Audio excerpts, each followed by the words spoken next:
I saw the other day with Alex Eala, yeah, that's been a talk, and which is understandable. There's some players coming from respective countries, like she's coming from Philippines. Just wanted to come on here and thank every single one of you for your support, taking the time and effort out of your day. A story is circulating that has the entire internet asking one question. Did a Saudi prince personally fly to Manila just to meet Alex Eala's family? Saudi Arabia has been investing billions into global sports, and women's tennis is central to that strategy. The Dubai Tennis Championships, the Abu Dhabi Open. Entire tournaments built from the ground up to signal a new era of Middle Eastern sports power. And Alex Eala, 20 years old, selling out stadiums from Abu Dhabi to Dubai, ranked 40 in the world and climbing, sits right at the heart of that ambition. Filipina tennis ace Alex Eala has officially broken into the WTA top 40. Alex Eala is set to compete in the singles and doubles events. Not done yet. 6-4. Well, she's being told X, Y, and Z, and I don't think get out of there. Well, the crowd are seeing the pictures on the big screen. But somewhere between the real meetings and the real investment, a private jet appeared, a royal family visit to Manila was reported, palace deals were announced, and the internet built an entire monarchy around a handshake. Tonight, we trace exactly how that happened, and why the truth behind the rumor is more powerful than the rumor itself. To understand why this rumor exists, you need to understand what Saudi Arabia has actually been doing in women's tennis. Because the foundation is real, and it is significant. Saudi Arabia's sports investment strategy is not subtle. The kingdom has committed billions to repositioning itself as a global sports hub. Formula One, golf, boxing, football. And in recent years, women's tennis has become a deliberate and very visible part of that portfolio. The WTA finals moved to Riyadh. The Abu Dhabi Open was backed by UAE sovereign wealth. The Dubai Tennis Championships attracted 18 of the world's top 20 players in 2026. These are not coincidences. These are calculated moves by a region that understands the global value of sporting prestige. And right in the middle of all that investment, Alex Eala arrived. Thank you, Jasmine, she says. Paolini gracious as ever in defeat. The former champion is out. Alexandra Eala. What are you going to do next? That is some win. Super happy. Totally understand the emotion right now. This was definitely one of the bigger Filipino turnouts. New York was huge. It was tough because it also depends what court you're on, that you feel the noise and things. Her presence across Middle Eastern tournaments in early 2026 was impossible to ignore. Abu Dhabi first. Filipino fans packed a 5,000-seat arena so loudly that marshals ran out of quiet signs and someone had to get on a microphone. Then Dubai. Sell-out crowds. Fans arriving 8 hours before match time. A veteran photographer who has covered the sport for decades stopped and said he had not seen anything like it since Federer, Djokovic, and Nadal used to play here. Tournament officials moved scheduling decisions around her fan base. Coco Gauff joked she started pretending the chants were her own name just to stay focused. This is where the real Saudi connection begins. Not with a private jet, not with a palace meeting, but with something more powerful than either of those things. Undeniable commercial value in a region actively looking for sports stars to build narratives around. Eala met the Filipino-Saudi ambassador during her time competing in Saudi-backed events. A diplomatic courtesy, a professional exchange, the kind of moment that happens at major international sporting events between athletes and diplomatic representatives all the time. But here is what that moment looked like through the lens of a content factory running on ad revenue and nationalist emotion, a Filipina tennis star, a Saudi diplomatic figure, a region pouring billions into sports, a family back in Manila with no documented Saudi connections whatsoever. The ingredients were all there, someone just decided to add a private jet. The Saudi private jet story is one example, but it is far from the only one. A viral post making the rounds on social media claims that Filipina tennis star Alexandra "Alex" Eala fiercely rejected a $10 million offer from tech billionaire Elon Musk, reportedly shouting, "Don't try to buy me with money." The Post insists the decision stunned the media and prompted a shocking reaction from Musk that left the world in disbelief. Hi everyone, I just wanted to come on here and thank every single one of you for your support, taking the time and effort out of your day. Camila Osorio stays strong, and a great hug at the net by the two competitors. It is entirely fabricated. There is no credible reporting from any reputable news outlet, local or international, confirming that such an offer was ever made, let alone refused. Eala's verified social media accounts contain no mention of it. No statement from Musk's camp has been issued. The story exists only in the fever swamps of clickbait Facebook pages and engagement farming social media accounts that have made a cottage industry out of attaching Eala's name to dramatic, fictional headlines. This particular story follows a well-worn template. Since Eala's breakthrough year in 2025, a steady stream of fabricated stories has followed her rise like a shadow. Fact-checkers at Rappler and Vera Files have previously debunked claims that Eala donated her prize money and all her sponsorships to a Manila homeless shelter, that Philippine President Ferdinand Marcos Jr.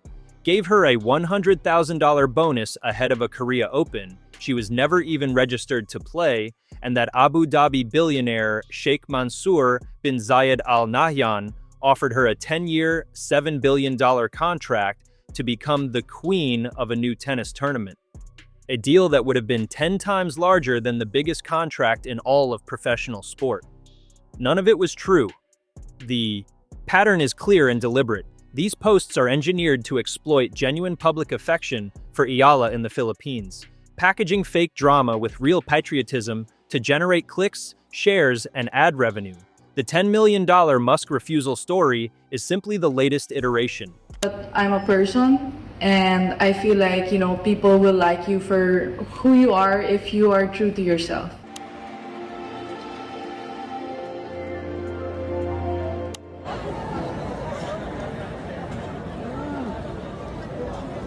What makes the misinformation particularly frustrating is that Eala's actual career requires no embellishment whatsoever.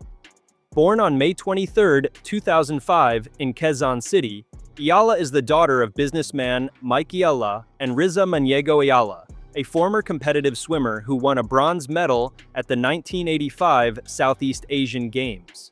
She began playing ITF circuit events at just 14 years old in 2020, and by 2022 had become the first Filipino to win a Grand Slam junior singles title, claiming the girls category at the US Open.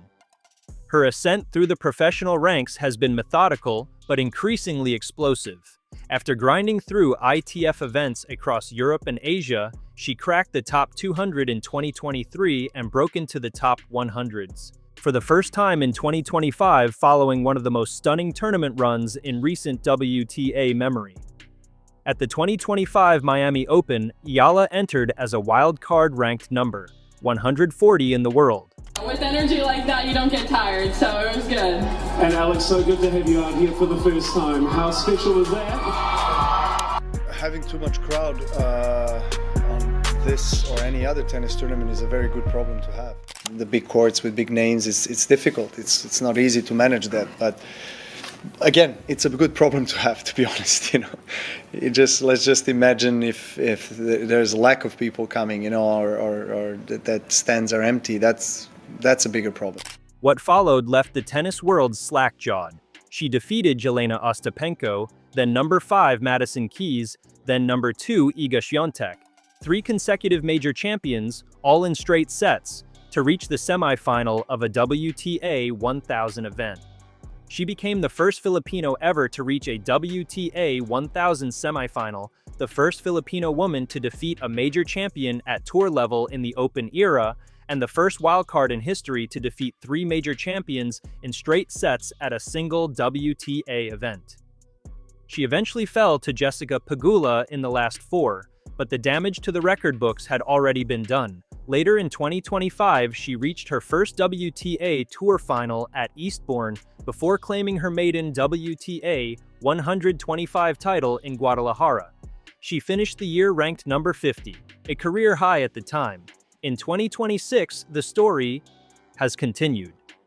On February 9th, her ranking climbed to a career best number 40, making her the highest-ranked Filipino tennis player in history, in either the men's or women's game.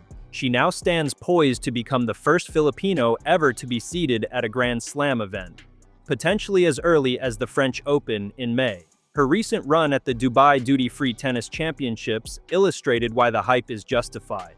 She defeated Hailey Baptiste in the first round, then stunned 6th seed Jasmine Paolini, a former Roland Garros finalist and reigning Wimbledon finalist, ranked number 8 in the world. Alex, not the way you would have wanted to win, but lots of positives to take from that first set. Your health physically, so I really hope that Hailey is okay and will bounce back soon. These tournaments are such great experiences for me, especially playing in front of the best crowd ever. And another wonderful win for Alexandra Eala. Thank you, Jasmine, she says. Paolini gracious as ever in defeat. The former champion is out. Alexandra Eala. By a dominant 6-1, 7-6, 5 scoreline. It was her third career top 10 win, joining Kizan Świątek on her growing list of scalps. Notably, all 3 of those wins have come in straight sets. She followed it up by beating Sorana Cîrstea to reach the quarterfinals before falling to world number 4 Coco Gauff 6-0, 6-2. Despite the heavy defeat, the Dubai run earned her approximately $98,500 in prize money and an estimated jump of 15 ranking places to around world number 32, a number that will continue to place her name in the conversation ahead of the clay court swing. Her career prize money now stands at approximately $1.49 million. That figure will grow rapidly. And that is the real story.